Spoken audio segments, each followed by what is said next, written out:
안녕하세요. 김영진 목사입니다. 이 영상은 성경 통독하시는데 도움을 드리기 위해 마련한 영상입니다. 통독을 하면서 익숙하지 않은 배경과 내용들로 인해 어려움을 겪는 성도분들이 조금이나마 도움이 될까 싶어 마련한 것인데요. 조금만 관심을 기울이시면 읽으시는데 유익이 있을 겁니다. 그럼 오늘 읽을 부분에 대한 안내를 해드리겠습니다.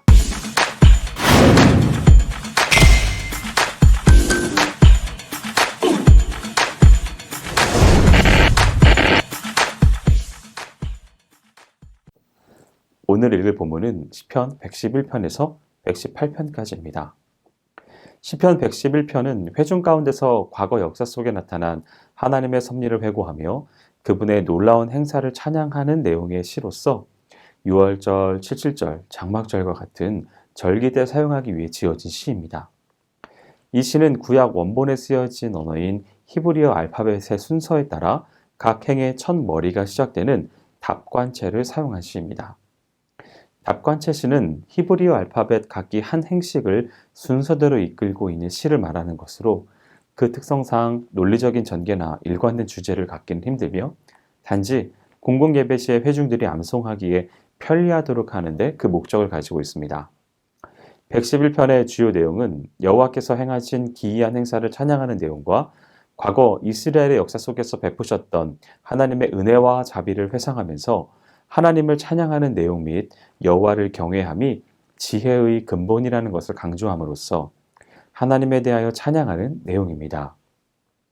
우리에게 베풀어 주신 하나님의 놀라운 은혜를 생각할 때 그분에 대해 감사와 찬송을 돌리지 않을 수 없습니다. 결국 111편은 성소들이 언제나 변함이 없이 은혜와 자비를 베푸시는 하나님 앞에서 어떠한 삶의 태도를 가져야 하는가에 대해 잘 보여준다 할 수 있습니다.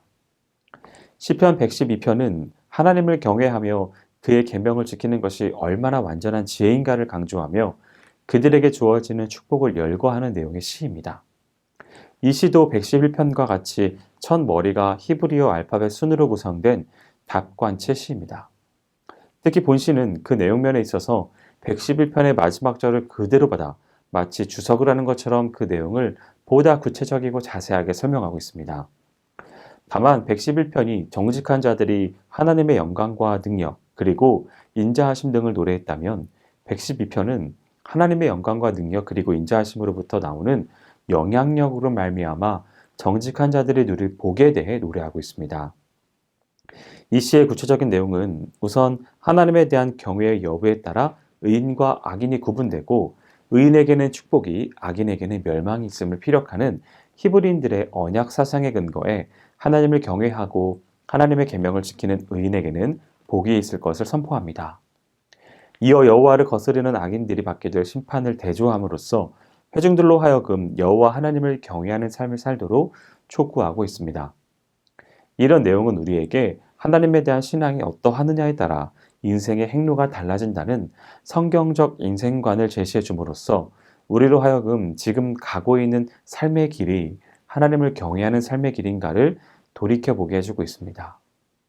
실로 참된 복의 궁극적인 원인은 하나님 경외에 있으며 이에 그것을 깨닫고 하나님을 경외하며 그 말씀에 순종하는 자야말로 진정 지혜로운 자라 할 수 있을 것입니다. 시편 113편은 저자 및 연대 미상의 감사 예배시로 할렐루야로 시의 시작과 끝이 이루어져 있습니다.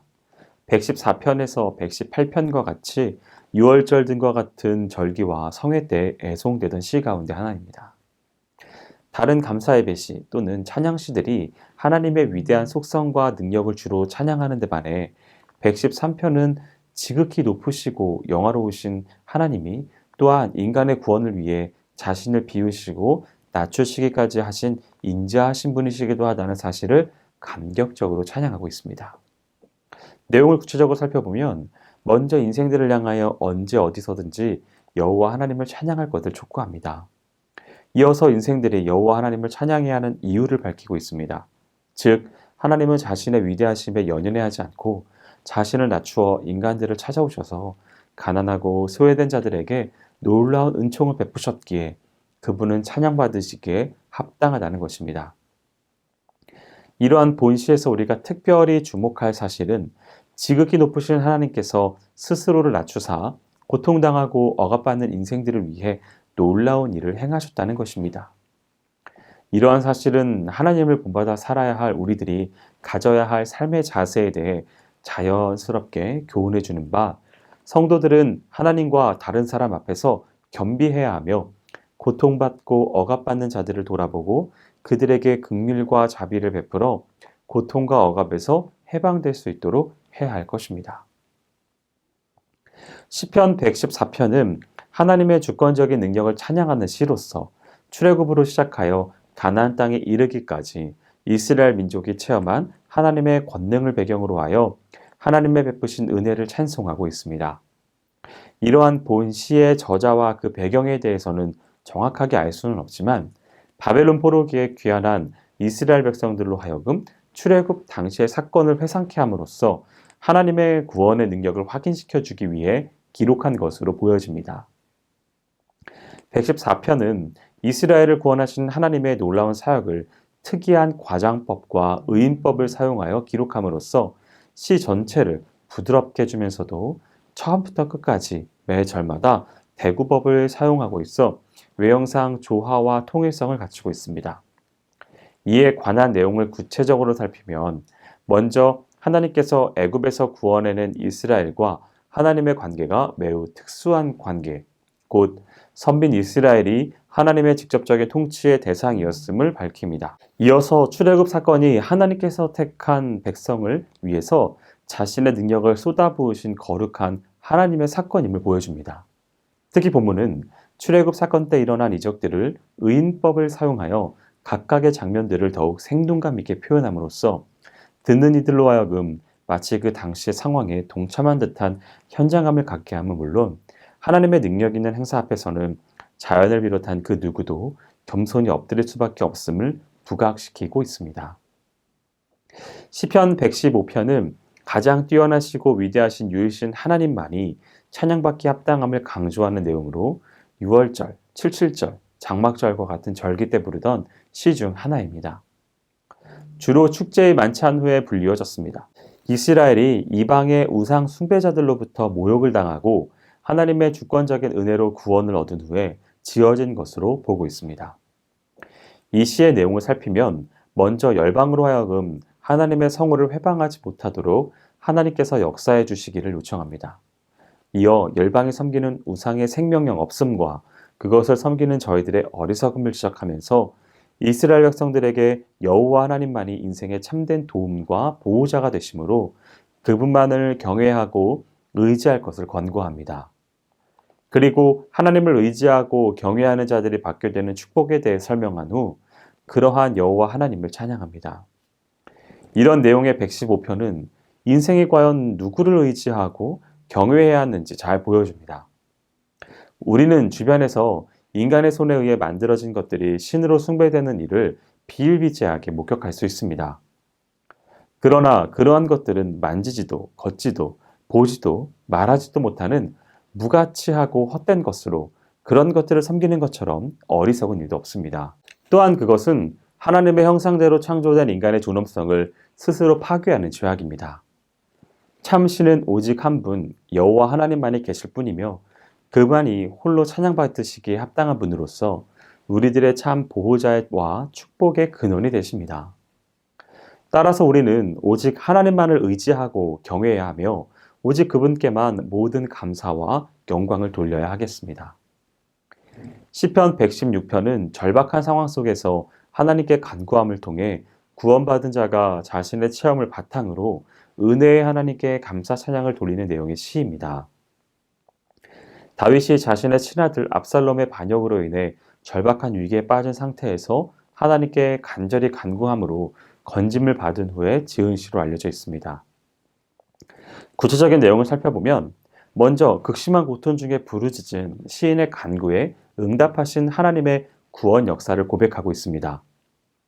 이어 이러한 하나님의 은혜에 대한 감사와 그에 대한 보답으로서 하나님 앞에서 행한 서원을 굳게 지킬 것을 다짐하는 내용을 언급하고 있습니다. 한편 이러한 본시에서는 구원을 체험한 자들이 갖게 되는 겸손하고 성숙한 신앙 자세와 실천적인 결단의 자세가 잘 나타나 있습니다. 이는 고난과 역경을 통과한 신앙인에게 주어지는 영적 유익함인 동시에 그 고난을 통해 베푸시기 원하시는 하나님의 의롭고 은혜로운 섭리요 선물이라 할 수 있습니다. 또한 116편을 통해 우리는 우리의 기도를 통해 역사하시는 하나님의 은혜가 얼마나 큰가를 알 수 있습니다. 실로 기도는 승리하는 삶을 살기 원하는 자들의 영적 투쟁을 위해 하나님이 주신 무기입니다. 그러므로 우리는 기도를 통해 하나님의 크심을 체험할 뿐만 아니라 우리의 기도에 진실하게 응답하시는 하나님을 찬양하는 삶을 살아야 하겠습니다. 시편 117편은 시편 중에서 가장 짧은 시로 하나님의 크고 영원하신 인자하심과 진실하심에 대한 열방에 대한 찬양으로의 초청을 노래하는 시입니다. 주로 공공집회 시에 예배를 앞서 인도하는 송영으로 불리워졌습니다. 117편은 1절에서 하나님을 찬양해야 할 대상을 이스라엘로 하지 않고 모든 나라, 모든 백성으로 삼는 점에서 열방에 향한 구원이라는 의미가 들어가 있음을 알 수 있습니다. 즉 모든 민족들을 향해 찬양을 촉구하시는 본시는 결국 그 찬양의 이유가 되시는 하나님의 인자하심과 진실하심이 모든 민족을 향해 베풀어질 것을 시사하고 있는 것입니다. 시편 118편은 여호와의 인자하심이 영원하시다는 희열에 가득 찬 어조로 고난 가운데서 구원하여 주신 하나님의 은혜를 찬송하고 있는 시입니다. 주로 성전에 올라가는 자들이 여호와를 찬양할 때 불리워졌습니다. 다윗이 지은 시로 그가 극한 시련을 극복하고 마침내 선빈 이스라엘의 왕으로 오른 때라고 보고 있습니다. 이런 118편의 구체적인 내용은 먼저 영원한 하나님의 인자하심에 대해 찬양할 것을 권고하고 있습니다. 이어서 고난 중에 체험한 하나님의 구원의 능력을 확신적으로 감사 찬양하고 있습니다. 끝으로 그러한 체험 가운데 얻게 된 하나님의 주권과 승리의 축복에 대한 감사와 확신을 노래하고 있습니다. 이렇게 볼 때 118편은 결국 하나님을 경외함으로써 그의 영원한 성전에 오르게 될 자들이 체험하고 찬양할 수밖에 없는 그 하나님의 은총과 그 은총의 절정을 이루는 구원의 은혜를 강조함과 동시에 그들이 얻게 될 주권자 하나님에 대한 신앙과 영원한 축복을 보여주는 것이라 할 수 있습니다. 이런 118편에서 우리는 하나님께서 성도들의 편이 되심으로 아무 두려워할 것이 없다는 교훈을 발견할 수 있습니다. 하나님은 만왕의 왕이시요 천지 만물의 창조자이십니다. 이러한 분이 성도들을 지키시고 보호하시니 성도들을 해할 자가 없습니다. 하나님은 만왕의 왕이시요 천지 만물의 창조자이십니다.